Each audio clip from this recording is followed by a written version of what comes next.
Bienvenidas y bienvenidos a este podcast de arte en Colombia.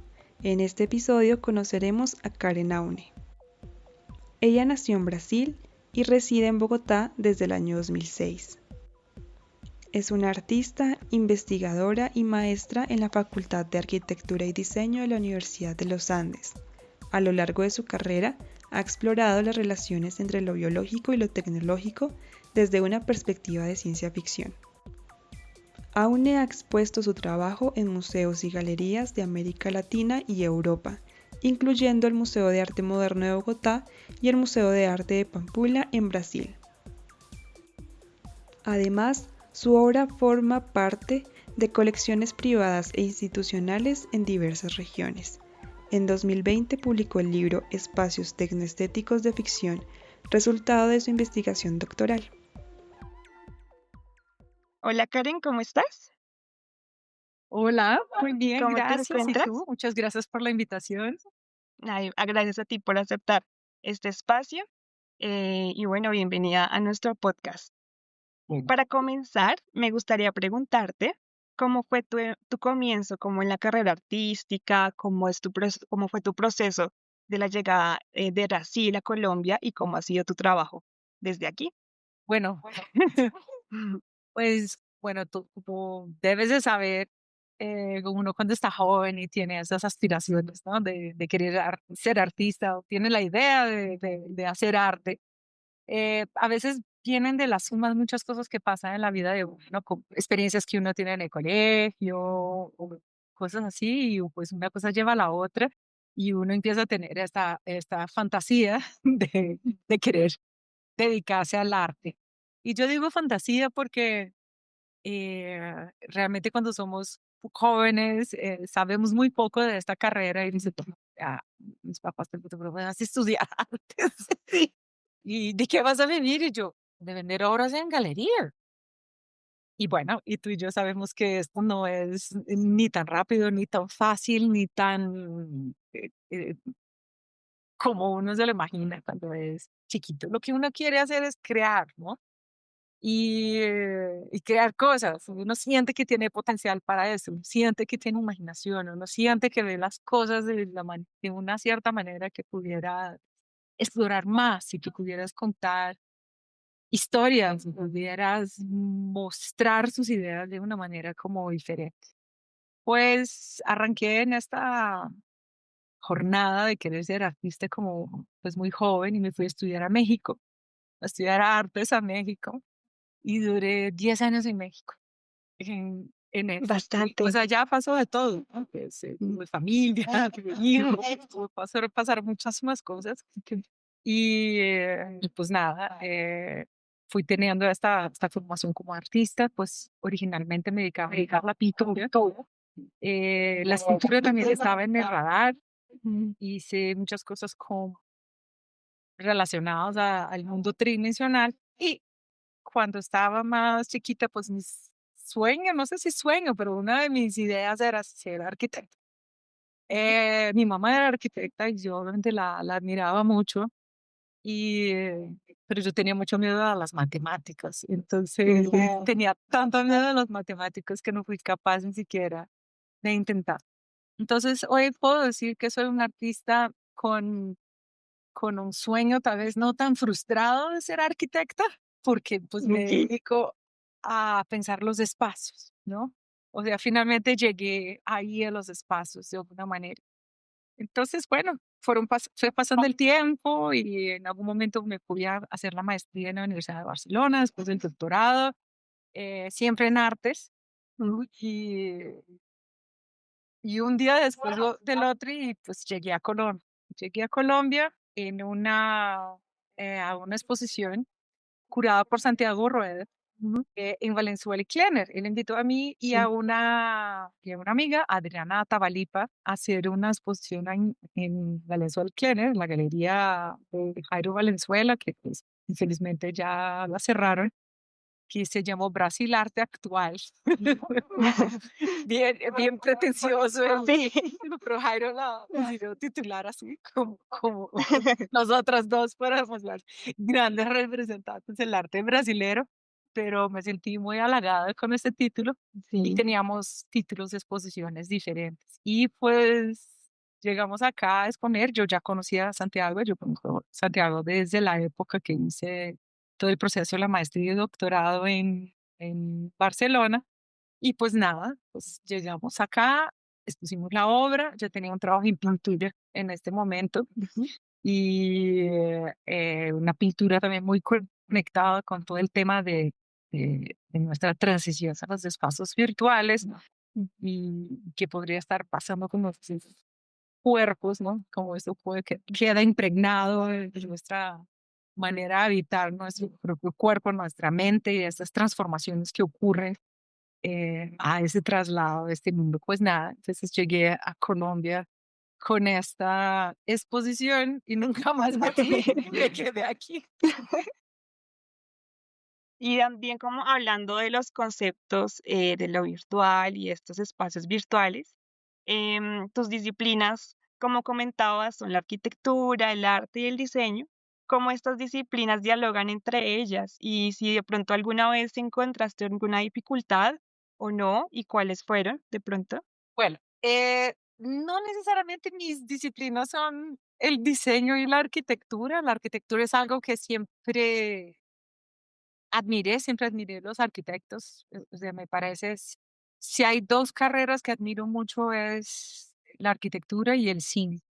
Me parece que la gente que estudia esas carreras y que ejecuta proyectos desde allí son, wow, son fantásticos, porque tienes que controlar muchas vertientes, ¿no?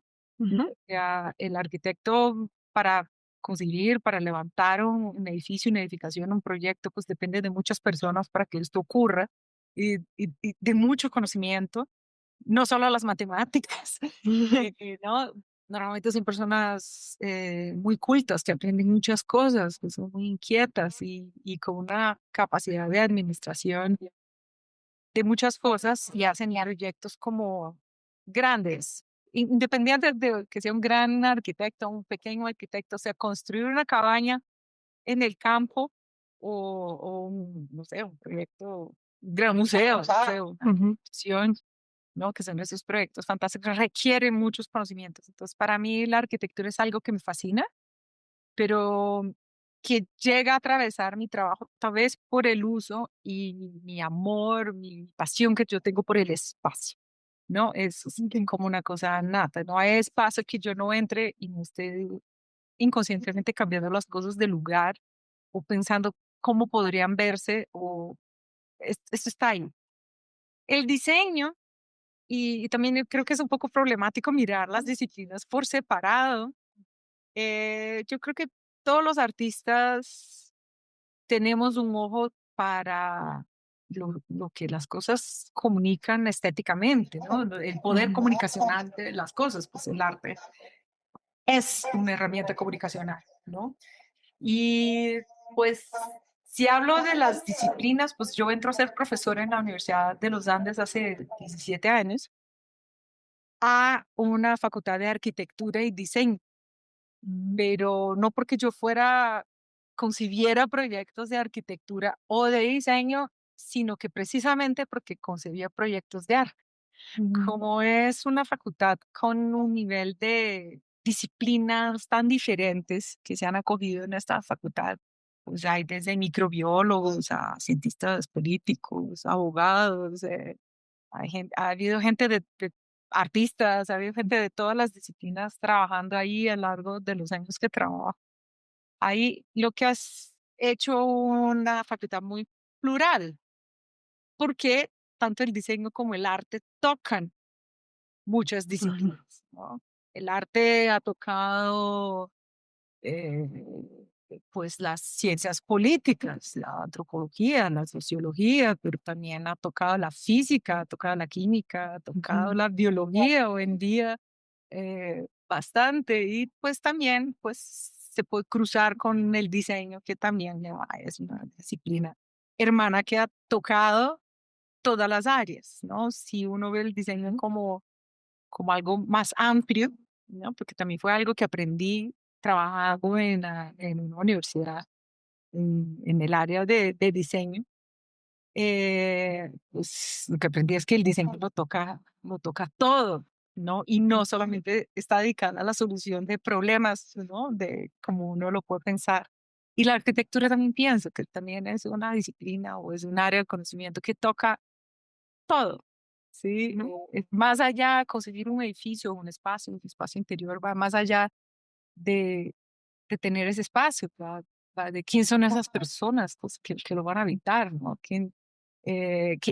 Cómo se va a vivir alrededor de esta edificación, cómo vamos a vivir la experiencia, cuál es la experiencia estética que voy a tener, y cuando hablo otra vez, la experiencia comunicacional, ese espacio que me comunica, a dónde me transporta, qué me hace pensar, eh, para qué comunidad está pensada.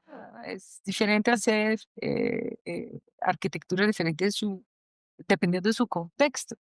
Entonces, estas disciplinas pues se cruzan en mi carrera, pero no necesariamente porque hago cada una de ellas por separado, sino que empiezan a invadir mi espacio como artista. Mucha gente piensa que soy diseñadora. No, esta es la diseñadora que hace arte. No, yo estudié artes, pregrado, maestría, doctorado, siempre en artes. Y precisamente es este conocimiento lo que me lleva a trabajar con los estudiantes. Yo soy profesora, soy académica, a pensar y a conceptualizar sus trabajos, sus obras, sus proyectos de, de una manera que alcancemos algún mal de profundidad, de pensamiento, de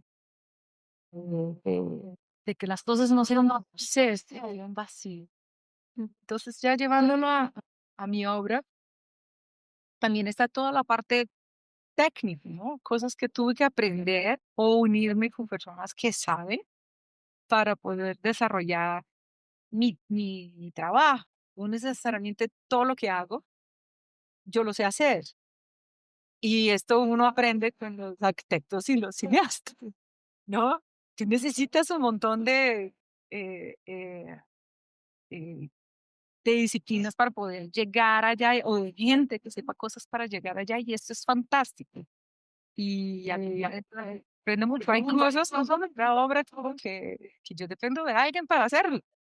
No solita yo lo puedo resolver y eso es fascinante, porque puedo sentar con otras personas, con otras maneras de ver, a decir, bueno, ayúdame a resolver tal cosa, ¿sí? Sí. Y esto pasó mucho con todo el tema, con el diseño paramétrico.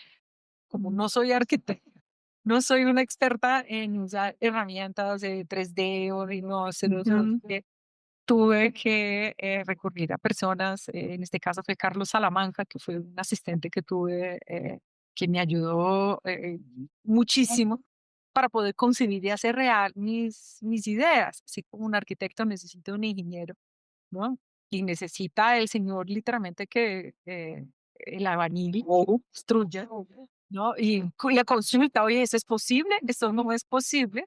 Pues también, pues el artista puede llegar, dependiendo del artista, si él quiere, si esa es su manera de trabajar, a necesitar personas que le ayuden a concebir, a hacer real sus ideas. Y claro, cuando se trabaja con espacios, los problemas van aumentando, ¿no? Sí, un poco. Sí, los problemas se van volviendo cada vez más complicados, porque yo tengo que pensar desde que, no sé, que alguien no se tropece en la obra y la Sí, es destruya o se accidente o se corte o que le caiga encima. No, me acuerdo como cuando empecé a hacer a Lapsus Trópicos, estaba en la etapa de proyecto. Mi mamá es arquitecta, me dijo, ah, si vas a hacer cosas monumentales, mejor quédate en horizontal. Y fui muy, como cuidado. mi trabajo fue horizontal, ¿no? Tenía muchas ganas de ir para arriba. Entonces, no. Muy buen consejo porque eh, los artistas estamos cómodos con tener prototipos como obra, ¿no? Y está bien, estamos probando. A veces la obra está un poco enclenque, no funciona muy bien, tiene problemas, pero eso es parte del proceso creativo, ¿no? Tienes que hacerlo para saber si funciona. Mientras que en otras disciplinas se planea, ¿no? es proyectual, pero el proceso también es muy interesante. Pues un arquitecto no puede hacer el prototipo de su edificio, puede hacer una maqueta, pues, los planos, puede tener conocimientos desde la práctica, si ciertas cosas van a funcionar o no, sobre todo si son arquitectos muy atrevidos. Pero los diseñadores sí pueden hacer prototipos de muchas cosas porque normalmente lo que hacen es las escalas son mucho más pequeñas. Y esto es muy bacano, pero para nosotros artistas cada prototipo ya es una obra, ¿sí? Ujú, sí. No importa, la prueba de artista siempre va a terminar siendo una obra. Entonces, unir estos mundos, esas tres disciplinas, y ir allá a conectarlas con las preguntas que uno está teniendo desde el arte, que pueden venir de otras disciplinas más aún, pues es un mundo fascinante, dispendioso, eh, un poco asustador también, porque pone a uno siempre en una situación muy vulnerable. Yo a veces nunca sé si realmente cómo va a quedar. Yo me he visto haciendo prototipos, maquetas y produciendo la obra a su escala, al tiempo, sin mucho, ni siquiera mucho margen para saber si se va a caer o no. Sí, y que no me escuchen mis estudiantes, eh, porque precisamente es lo que uno enseña, sobre todo en el diseño, y tienen que probar hasta que la cosa quede bien. No puedes dar a un cliente, que ellos trabajan con la figura del cliente, algo que se va a desbaratar, ¿no? En el arte, tampoco uno le puede dar a un coleccionista una obra que se vaya a desbaratar o que se vaya a dañar, pero eso es un poco permitido, ¿no? Miremos a Artur Barrio, ¿no? Artur Barrio con sus pedazos de carne, ¿no? Tengo un amigo coleccionista que tenía un mango chupado, es decir, las semillas de mango pegadas allá a un papel con unas anotaciones, algunas ideas, esta idea que tenía tu barrio de lo perecible, ¿no? ¿Cómo diablos se conserva un pedazo de carne en el MoMA? Pues se conserva, ¿no? Pero nosotros sí podemos atrevernos, tenemos este espacio para atrevernos a hacer este tipo de cosas, ya estabilizar la obra, para que sea coleccionable, si ese es el caso, si no es una obra efímera, ya es otro departamento, ¿no? Que uno va Claro, aprendiendo sí. desde el proceso. Pero si uno no prueba, no pasa por ahí, no experimenta, si las cosas no caen, no son enclenques, no, pues no hay obra, y ahí uno lo va perfeccionando. Sí, pues muy interesante. También como hablabas sobre los espacios y que es muy importante como la creación de los conceptos, me llamó la atención uno en específico que es tecnoestético, cómo este concepto también y cómo es la creación de un concepto para transformarlo a lo plástico, a lo visual, pues mencionabas el cine y cómo estas cosas entrelazan en la creación de los proyectos. Bueno, yo creo que tal vez tenemos una concepción generalizada desde el arte, o tal vez eso me pone a pensar también como profesora, ¿no? ¿Cómo comunicamos esto a los estudiantes? Eh, es como si que se nos viniera mágicamente un concepto en la cabeza, ¡puf! ¿No? O una idea, dependiendo cómo lo queremos tratar, y vamos allá y lo ejecutamos. Y a veces es al contrario, a veces uno empieza a trabajar con la materia, con la cosa, no importa si estoy haciendo videos, si estoy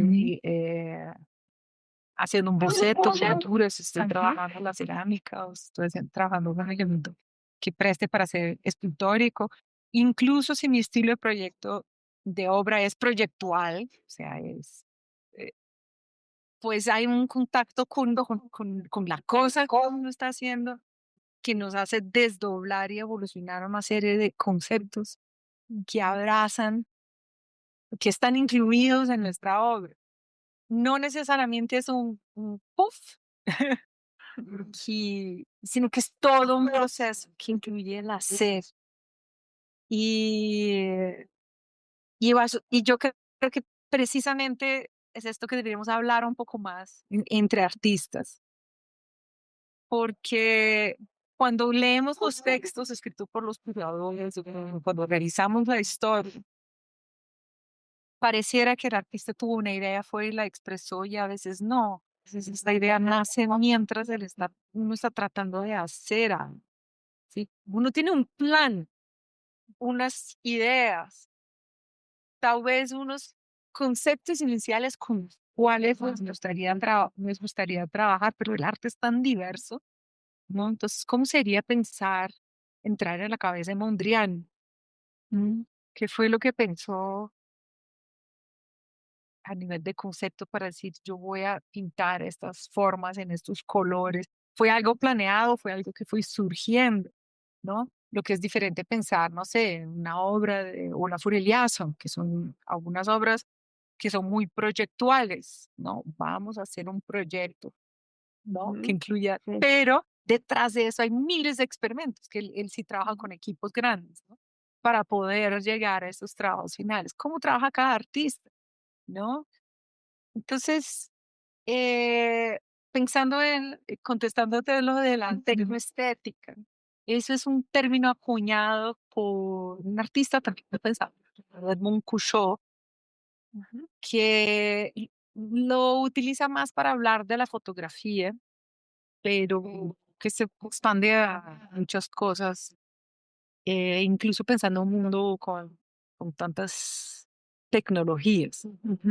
Y cuando hablamos de tecnologías, no son solo las tecnologías que aparecen en el siglo XX, siglo XXI, pero también pues, la rueda era una tecnología, ¿no?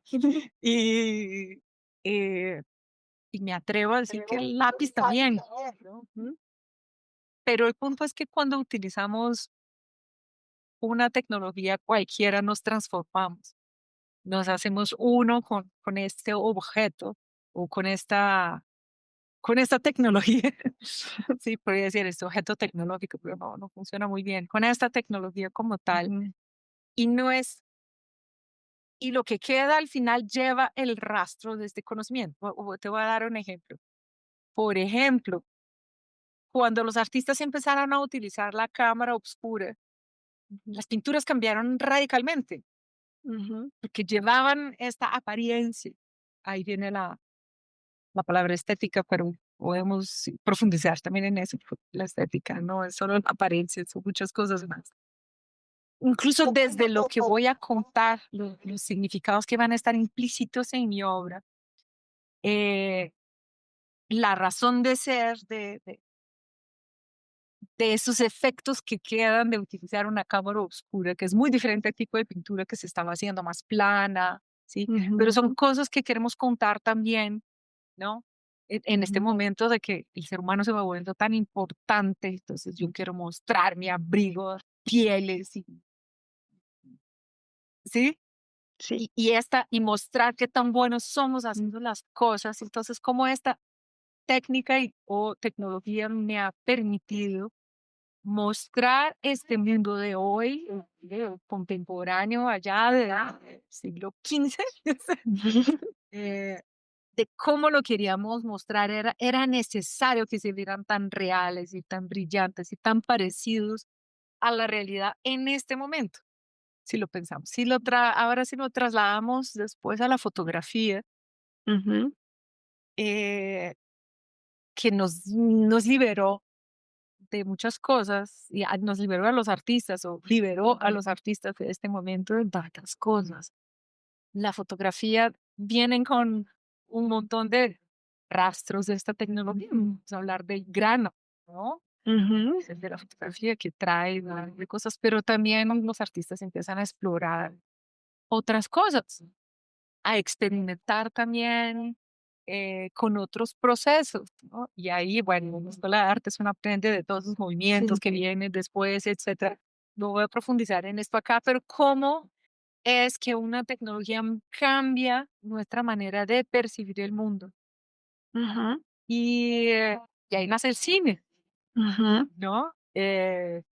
Que por esos experimentos fotográficos, de crear cámaras tan particulares para poder llegar a ciertas cosas, a indagar esos experimentos científicos básicamente que se estaban haciendo con la misma cámara fotográfica que a veces no tenía nada que ver con la fotografía, en el caso de Marey, ¿no? Pues quería ver, eran estudios de aerodinámica, ¿no?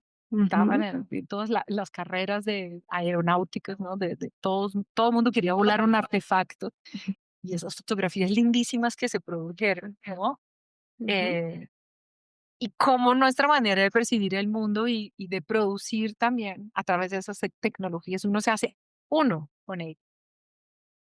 Si saltamos a la dice que ya vi que entró la primera versión de Photoshop, ¿no?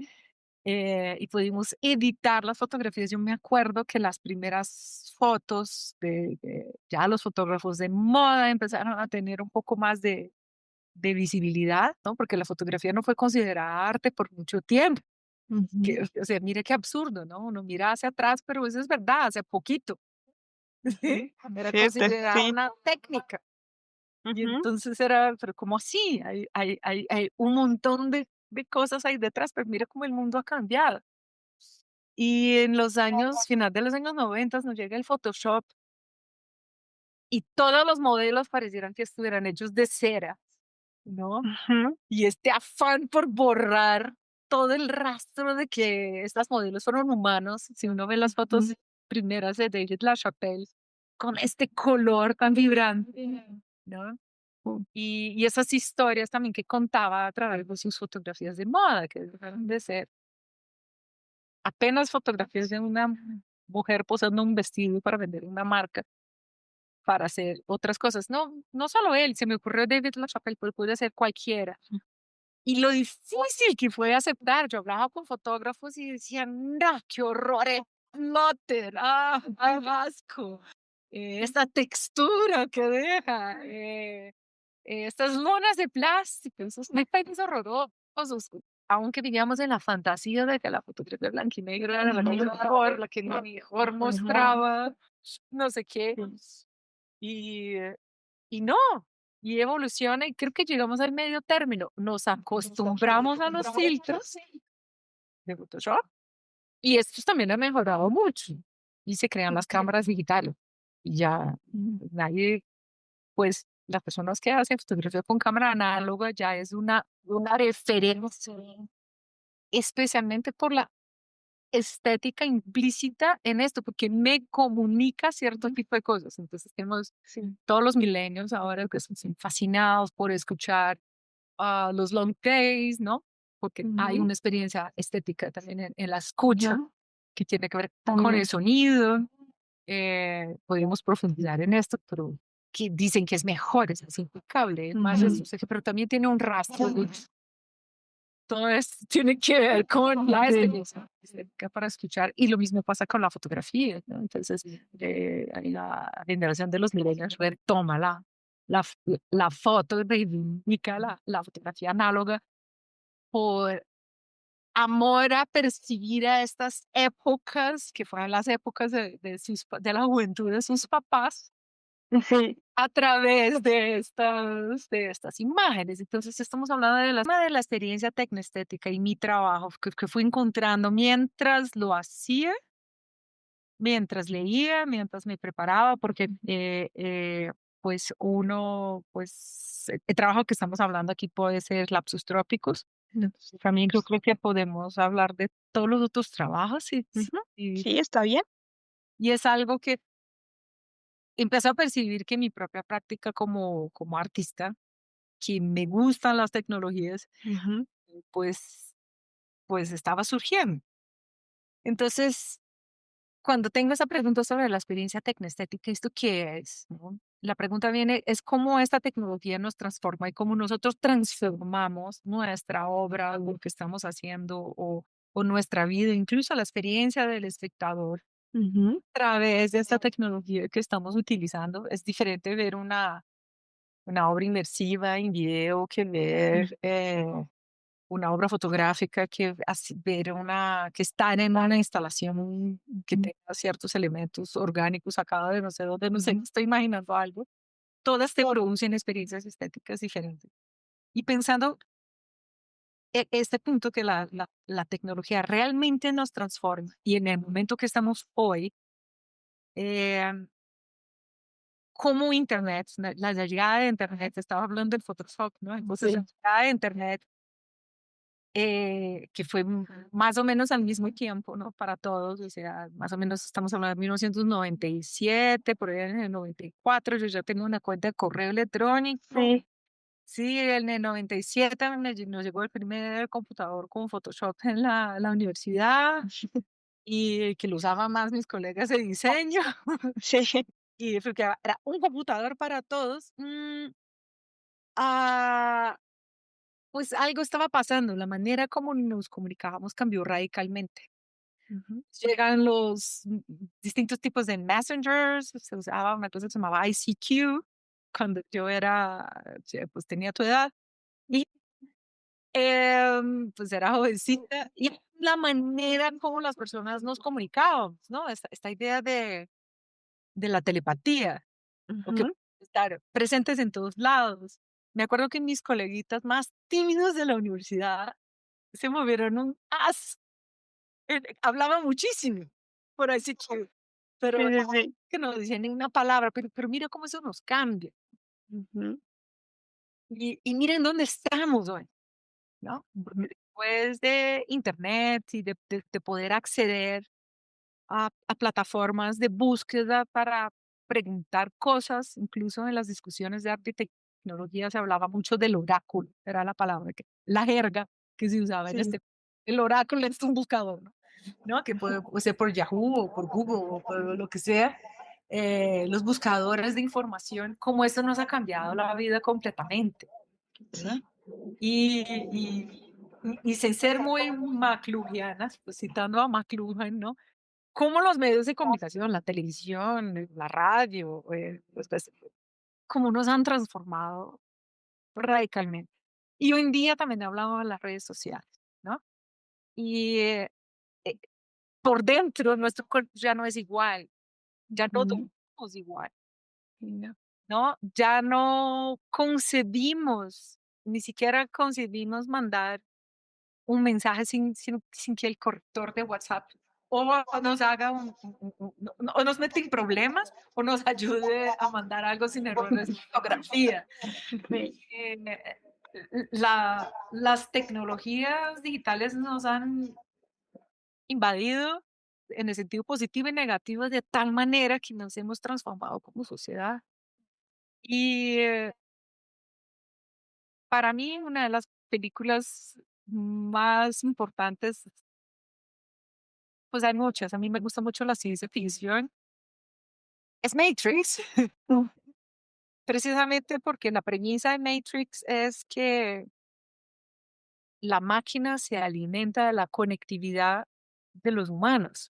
ujú, Y vuelvo a repetir, la máquina se alimenta de la conectividad de los humanos. En este mundo en donde los humanos existe la inteligencia artificial y que empezó a desbordarse de su poder, pues los humanos apagan el sol, que es su fuente de energía, ujú, tienen que ir a vivir abajo la tierra en unas condiciones horribles, pero este sistema dice, bueno, el cuerpo humano tiene energía, entonces no, ujú, esos cuerpos allá en unos pods, ¿no? En unas cápsulas en donde les vamos a dar la falsa idea a los ojos de meterlos en un simulacro de vida real y se inspiran, las hermanas Wachowski se inspiran mucho en el libro Cultura y Simulacro de Baudrillard, a pesar de que Baudrillard no le ha gustado mucho este acercamiento, pero sí, yo creo que le rinde un homenaje, o por lo menos sé cómo ella lo interpretaron, ¿no? Y las personas allá dormidas en su fantasía, no sé si acuerdas de esa escena, desnudas, calvas, conectadas, con esa estética de motor de camión con útero, útero biológico, pues crean el ujú, espacio donde la gente está realmente conectada, literalmente conectada con una especie de cordón umbilical a esta tecnología que les vas diciendo, no, estás teniendo romances, historias de amor, y vives en tu casa, vas al trabajo, pero todo eso es mentira. Eso es para mantener el cuerpo vivo. ¿Por qué? La inteligencia artificial de Matrix necesita la energía de los humanos y la única manera que podemos eh, vivir es si tenemos ilusiones, ¿no? Lo que nos mantiene vivos son nuestras ilusiones, nuestras aspiraciones al futuro o al presente. Este arrocito en bajo que está como por ahí, o las ganas de hacer un trabajo de arte, o de compartir con mi familia, o de ir a trabajar en algo que me gusta, o de comer este lado tan ansioso. Sí.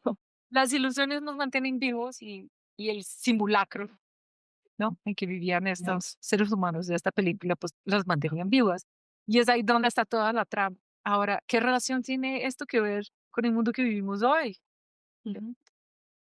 1999 sale en Matrix y mira el mundo que estamos hoy, que alimentamos a un sistema mediante nuestra conectividad. Eh, porque estamos scrolleando nuestras ilusiones. Él hubiera, él pasaría, él nos gustaría. Y entre scroll y scroll, pues nos aparecen necesidades nuevas, nos entra la publicidad. Ujú. eh, hasta pareciera eh, que pandemia fue un experimento científico, ¿no? Sí, Fue un experimento que nos hubieran encerrado sí, sí, sí. teorías de la conspiración. Ese no es el punto de esta conversación. No, vivimos una pandemia de verdad. Pero pareciera que fuera, ¿no? Mm, Encerremos a estos humanos a ver qué les va a pasar. mm, Y sí, nos transformamos en esta situación, ¿no? Y de scroll y en scroll, pues vivimos en el mundo de las ilusiones, vivimos en el mundo de donde las tecnologías dicen cómo nos debemos ver, ujú. de los filtros de Photoshop de 1997. Sí. Lo hacemos en 3 segundos en un app y ya nos vemos y ya queremos vernos o hacer cirugías plásticas o cambiar nuestro cuerpo para vernos como nos vemos Ujú, en la plataforma. Nuestro ideal de mundo es este mundo que nos parece real, ujú. es un render. Quisiéramos vivir en un render. Sí. Todo esto me empieza a fascinar muchísimo, ¿no? Y ahí ya entrando en lo que descubro mientras hago lapsus trópicos, porque he decidido, bueno, ¿cómo puedo hacer? Yo quisiera, que si te cuento aquí sinceramente, era como, yo quisiera hacer un bosque, pero un bosque afectado por un glitch. Ujú, ¿Y qué pasaría si un glitch alterara un ecosistema específico? Pero ¿qué es el glitch metafóricamente? ¿No? Este error, eh, ujú, este rastro de esta tecnología eh, que nos transforma, ujú, pero si nos transforma, también transformamos nuestro entorno inmediato y no tan inmediato, en donde vivimos, en el mundo biológico, en donde hemos crecido como civilización, con ciudades, con cosas, y la impronta de las tecnologías que creamos es grandísima. Y a través de la obra yo voy llegando poco a poco, no es que nació así, yo estaba preocupada en el impacto de la tecnología y cómo nos ya. transformamos, pero la respuesta que tuve al hacer la obra, a ir allá, concebirla en el mundo virtual, yo literalmente modelaba en plastilina para que Carlos Salamanca modelara en 3D el Súper. proyecto. Yo quiero hacer algo así. Sí. Estamos haciendo.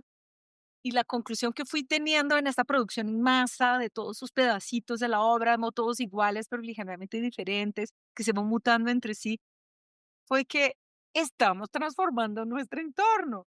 Claro que esto ya lo sabíamos, ya lo percibíamos, pero cuando me veo en una propuesta ambientalista, digamos, en esta línea, ¿no? Y yo digo, bueno, pues hay que abrazar porque sí, hay que abrazar esta realidad. Entonces, 2015, cuando cuando hice a Lapsus Trópicos, ¿no?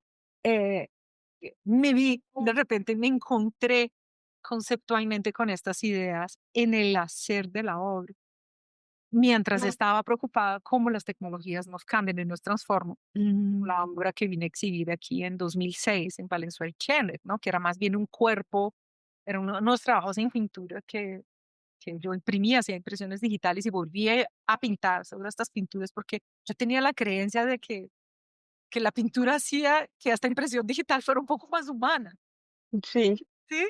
Que se notara este errorcito y yo estaba muy obsesionada con la idea del error, del glitch. ok. De la máquina ese glitch, el error del humano es cuando estás tratando de pintar algo bien y no te sale tan bien. Podemos decir. Ujú, sí. Yo hice pintura, un poquito de pintura hiperrealista, coqueteé con el hiperrealismo cuando estaba en la universidad. Entonces, para mí, uno nunca acaba de hacer la fotografía como tal, porque la fotografía es de otro medio, que el despropósito es volver a pintar, pero el propósito de los hiperrealistas era otro. También miraba los humanos o las cosas o los productos como todo como objeto de consumo, ¿no? Ujú, O por ahí. Y esas cosas van entrando en mi trabajo. Entonces, es el trabajo que llegué a Colombia haciéndolo como un trabajo más en pintura, pero era una pintura que negaba la pintura, ujú. que abrazaba una tecnología, pero al momento trataba de meterle este errorcito, pero también corrigiéndole a la tecnología, porque las impresiones de la época no eran como las de hoy. En 2010 las impresiones eran muy diferentes, 2006 eran muy diferentes. Sí, necesitaban que la mejoraran con la pintura un poquito. Sí. Y sobre todo porque la pintura le daba el aspecto tridimensional de la imagen, ¿no? Me hacía, y a mí que me gustaron siempre cosas como pulposas, como órganos, como Mm, la impresión dejaba esto como muy frío. Yo tenía que poner ese sudorcito de sí. babita y mi aprendizaje en pintura ya de claros oscuros de la universidad me ayudaba a dar una ayuda a la impresión digital, al plotter. Ujú, Eh, pero, pero esto cambió. Hoy en día las impresiones son impresionantes, ¿no? Hoy en día la calidad de las proyecciones o de las pantallas LED de gran formato son impresionantes. Hoy en día, si yo fuera a volver a hacer esas obras, las haría en pantalla, las haría en movimiento. En este momento, tal vez yo quería hacer lo que está haciendo inteligencia artificial hoy con las imágenes. Yo quería hacer una imagen que se mutaba, que se mutara entre sí, que tuviera este errorcito en esta sí. mutación y se notara que eso no es normal, que nos Ujú. estamos transformando y eso no sé si está muy bien, pero que es bizarro. Es bizarro, sí. Es bizarro. La inteligencia artificial, las obras hechas con inteligencia artificial, que los experimentos que se han hecho es transformar una cosa en otra, tienen esa sensacioncita que uno dice, no, pero eso es como feo. Lo mismo dijeron del Photoshop, ¿sí? Y más que abrazados, sí nos acostumbramos, sí, a ver los modelos por filtro y ya no nos importa. No es tanto que la tecnología mejoró tanto, esperamos. Y ahora queremos vernos y nuestra carne y hueso. Entonces, si partimos y damos el salto al ambiente, a los ecosistemas, ¿cómo los estamos transformando? ¿Cuáles son las tecnologías de transformación? ¿No? Y ahora Ujú, todas las discusiones que se tienen, ¿no? Pues los gases de efecto invernadero. Eh, ¿Qué es? Y ahora también un poco de la obra que estoy ahora desarrollando, porque que yo no concibo mirar, no sé, Neotics, Lapsus Trópicos, esos son títulos, finalmente es una mm, sola obra. okey. Son títulos de series, de grandes obras y de series pequeñas y uno le va dando títulos a la obra, pero finalmente la preocupación es la misma, ¿no? A mí siempre me interesó desde mis primeras obras la condición humana, la condición emocional, la condición en qué mundo estamos viviendo. Y ahora estoy, ¿en qué mundo vamos a vivir? ¿Cómo Ujú, estas tecnologías? Y no es que hay que acabar con todas las tecnologías, no, hay que cambiar el sistema político en que vivimos, ¿no? Hay que haber un cambio radical. Ya sí, no sí. podemos. O sea, ya los estudios confirman que ya llegamos al momento que ya no podemos hacer nada. Eh, a ver, voy a reconstruir la frase que quedó mal puesta. Si paramos todas las industrias y toda la producción de CO2 y todo, si acabamos, si paramos la Tierra hoy de hacer todo lo que estamos haciendo, ya no podemos revertir lo que climáticamente está ocurriendo. Eso no le digo yo, eso es la ciencia. Ya no, hoy, el día de hoy, ya no se para, ya no se saca ni una gota de petróleo más, las industrias no producen nada más, todo, todo lo que va en nuestra cuenta, acabamos con toda la producción, la ganadería, la mineración, y todo lo que estamos, todo lo que pasa, incluso en nuestra vida cotidiana, ya no sirve. Tenemos que hacer cosas que nos ayude a, a hacer esta captación de CO2, porque ya pasamos del límite. Y esto es muy duro para las generaciones que vienen ahora. Tipo, sí, ¿qué hacen? ¿Sí? ¿Y qué nos vamos a inventar? Pues inventamos tantas cosas, pues nos vamos a inventar otras. Pero el mientras tanto es muy difícil. Y los humanos no nos movemos hasta que el agua nos llegue al suelo. Y el agua, literalmente, el agua nos va a llegar al cuello. Entonces, es un poco hacia dónde voy. Esas tecnologías, este lapsus trópicos hechos con diseño paramétrico, que es parametrizar, conseguir parámetros, controlar la naturaleza, buscar datos.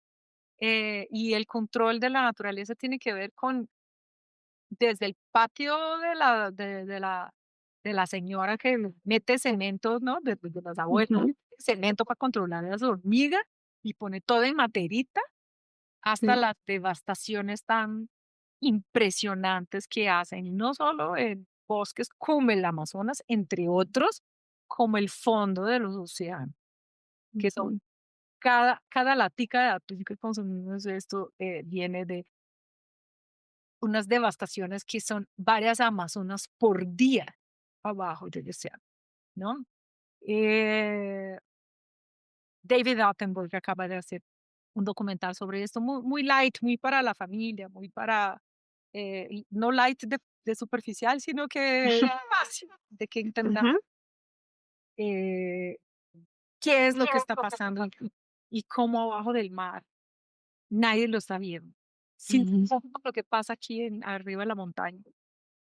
Sí, si miramos este bosque, pues yo vivo aquí en la Macarena y pude ver ese incendio que hubo el año pasado, días y días, y días y días y días. Y miramos, ay, pobres pajaritos, ay, pobre, uy, eso puede llegar a la casa de alguien que está ahí, ay, pobre gente, ¿sí? Muy distanciado, muy en el paisaje, quizás abajo del océano, ¿no? No sabemos lo que está ahí y no sabemos la importancia de lo que está ahí para nuestra supervivencia en este planeta. Entonces, cuando me preguntas sobre la creación de un boxer, la creación de un concepto tiene que ver con la experiencia, con la obra, con pensarla, con buscar la información sobre esta obra, con mirar nuestros referentes del arte o no, lo que nos ayuda a construir, pero también tiene que ver con hacer. ¿Sí? Si no metemos nuestras manitas en este pedazo de cosa o tecnología que nos va a ayudar a conseguir esta idea, eh, estas ideas no llegan, porque no siempre podemos arrancar con un guión. Yo arranqué con un guión y arrancamos con guión. A mí me interesa el tema de, eh, no sé, una temática desde el ámbito feminista, ¿no?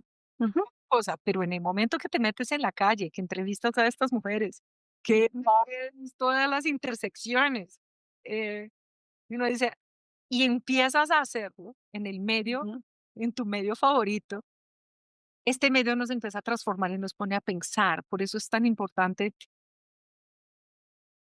como artista seguir haciendo. ¿Sí? No solo las cosas en nuestra cabeza, pero también las cosas con el material, ni siquiera el material al final, pero la materia. Creo que eso lo estamos perdiendo un poquito tal vez en las escuelas, tal vez de arte y de diseño, vemos tantas ideas listas en las redes que nos estamos moviendo tan perfeccionistas que vemos nuestra Ujú, obra como este render ujú. y no nos atrevemos a hacerlo. Porque dice, ay, no, No puedo, no o puedo, quedó mejor. sí, nos desbordamos, ¿no? Sí. De la emoción. Entonces me quedo pensando en esto. ¿Qué vamos a hacer? Mm, ¿Qué tecnologías ahora vamos a crear para sacarnos de del punto menos uno que ya estamos? ujú. Eh, ¿Qué discusiones vamos a provocar? Tengo una amiga, Sí, eh, se llama María Andrea Trujillo, que es una artista muy chévere, y ella, en estas conversaciones que hemos tenido, ella dijo una frase muy chévere, dijo, bueno, es como si el arte que tuviéramos que hacer fuera un arte de emergencia. Y esta palabra quedó en mi corazón, porque una cosa es el arte discursivo que hemos ujú, tenido sobre que se acerca mucho al periodismo. Hay que cambiar esta situación. Mira lo que está pasando. Estas mujeres son agredidas. O este bosque está siendo incendiado. O esta situación política es insostenible. De apuntar y mostrar, invitar a reflexionar, ¿no? A ir a hacer así ujú, y poner las manos en la masa. ¿Y cómo hacemos? Yo sinceramente no sé, si tuviera que decir, sí, como si tuviéramos que ser activistas como, pero de verdad, no solo de la palabra, sino que de las acciones. Y esto hablar puede ser fácil o no, dependiendo del contexto político que estás, porque te puedes morir por hablar, mm, te pueden matar, ¿no? Por hablar cosas que van en contravía de muchos intereses, ujú, pero también, pues debemos hacer y hacer es un paso grande y nos da miedo, mm. ¿no? ¿Será que Sí, realmente me voy al Amazonas y abrazo un árbol para que no lo tumben? Como hizo esta chica en Estados Unidos, ¿no? Que se metió a un bosque de secuoyas y sí. arriba de un árbol por años para que no tumbaran el bosque. ¿Será que es esto? ¿O será que es crear los mecanismos para que este desastre ecológico no venga? No, que ya empezó. Uf, sí, Sí. que toca no solo parar de hacer todo lo que estamos haciendo, sino que hacer cosas para mitigarlo. Y, y es tan sutil que nos vamos acostumbrando. Nos acostumbramos a vivir con más calor. Ujú, Nos acostumbramos a vivir con menos agua. Que nos cobren por el agua, ¿no? Porque la cobra, la que, ujú. ¿no? Nos acostumbramos ¿sí? Pero los ecosistemas, pues, pues sí, los espacios van desapareciendo, pero eso nos llega. Ujú, ¿Sí? No sé si, yo buceo, a mí me gusta mucho bucear y he aprendido muchas cosas y la obra en que estoy trabajando ahora está dentro de este contexto submarino, sí. pero en el año entre 23 y 24 fue el año donde la temperatura del mar ha sido más alta históricamente y los niveles de acidificación de los océanos también. Yo tuve la oportunidad de bucear en la isla de Malpelo, aquí en Colombia. Ujú, Es un lugar maravilloso y el agua estaba a 31 grados. 31 grados en el Pacífico, en la mitad de la nada. Podría estar tal vez máximo 27. Y sí, los corales estaban blanqueados, pero no sabemos ni siquiera qué son los corales. Yo buceaba y no sabía, no entendía qué eran los corales. ujú. Y pues aprendí también. Aprendí también en clase con los estudiantes de biología. No, profe, resulta que es un animal. Y yo, ¿qué? Es un animal, pero parece planta, pero parece piedra, Mm, y tiene una simbiosis con un alga y ayuda importantísimo para la captación de CO2. Ahora descubrimos que las ballenas llevan el CO2 al fondo del océano y ayudan a hacer este intercambio. claro. Y, eh, y todo está como muy conectado y no por ser así como, ay, el mundo es lindo y todo. No, las orcas comen los bebés de las ballenas. Sí, comen delfines. Sí. Pero, pero no guardan 745 delfines en, en una, en una nevera o, o los tortura para tenerlos, eh, para enriquecerse. Ujú. Sí. Cazan lo del día, son seres matriarcales. Dicen que cuando se muere la hembra, eh, porque son las mamás, ¿no? Las hembras, las abuelas, Sí. son las que lideran la casa. Dicen que cuando ellas se mueren, los machos del grupo pueden morirse de hambre, que no tienen quien les case. Ah, Entonces es como, obviamente yo estoy simplificando aquí la historia, pero sí. es interesante que un ser tan bonito, tan peligroso, ¿no? Antes hablábamos Ujú. de las leonas, ¿no? Sí. Y cazaban y distribuyen a todos los cachorros y todo. Podríamos decir una dinámica diferente, pero similar, donde la hembra es la que lleva Sí. la vida a la casa de alguna manera, ¿no? Donde en las sociedades heteronormativas humanas Ujú. las dinámicas son así como diferentes, hasta Mm. porque el hombre ha sido como más fuerte como para casar.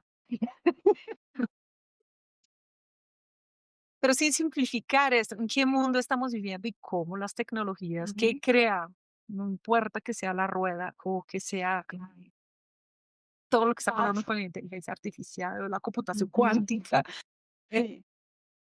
cómo esto nos va a transformar a futuro y si esto nos va a transformar a favor o en contra de nuestra vida? Ujú. ¿Y qué tienes que hacer? Sí, es una pregunta, no tengo las respuestas. Tú creo que hay muchas opiniones, pero nadie tiene la respuesta en tu parte. Entonces, y una de las personas más involucradas con todo el tema de la inteligencia artificial, que se ha ganado un premio Nobel de física por esto, ahora su labor es decir, regulen esta vaina, eso tiene que regularse, Sí. las discusiones que están adelante. Entonces, ¿cómo vamos a pensar? Inteligencia artificial, mineración, sobrepesca, Mm. computación cuántica, dinámicas de consumo, y este mundo tan desbordado en que estamos, Ujú. podemos hacer algo como humanos para cambiar o mejorar o hacer un poco menos peor el curso Ujú. ambiental que que está pasando en esta era de lo que decimos, ya me gusta más la palabra capitaloceno, ¿no? Ujú. Eh, en esta era capitalocénica, no sé si eso está bien dicho, ¿no? Pero esto es. Entonces, ¿cómo nace un concepto? No sé, de la suma de nuestras preocupaciones por cosas eh, específicas o a veces por cosas muy poéticas, por el movimiento de la luz, Ujú. ¿no? Sí. ¿No? Cómo la entrada de luz en este espacio nos hace vivir un espacio de una manera diferente, Sí. Exacto. como, cómo, cómo las narrativas, la poesía y los discursos se pueden encontrar o no encontrar en el trabajo de un artista. Y yo creo que como personas que observamos el mundo que vivimos hoy, tenemos un trabajo muy chévere. Muy, Sí, definitivamente. y muy difícil, ¿no? Difícil, Sí. pero sí muy satisfactorio también, como ¡Ah! complementarte en Ya. absolutamente muchas cosas. Sí, también. Muy, muy, muy agradable todo lo que comentaste. Muchas gracias. La verdad, pues vuelvo a agradecerte por el espacio, Karen. Espero pues que nos volvamos a encontrar y que pues se creen nuevos diálogos alrededor del tema. Muchas gracias. Fantástico. Y bueno, muchas gracias a ti y bueno, y nos estamos viendo, ojalá que pronto. Dale, gracias. Bueno, chao.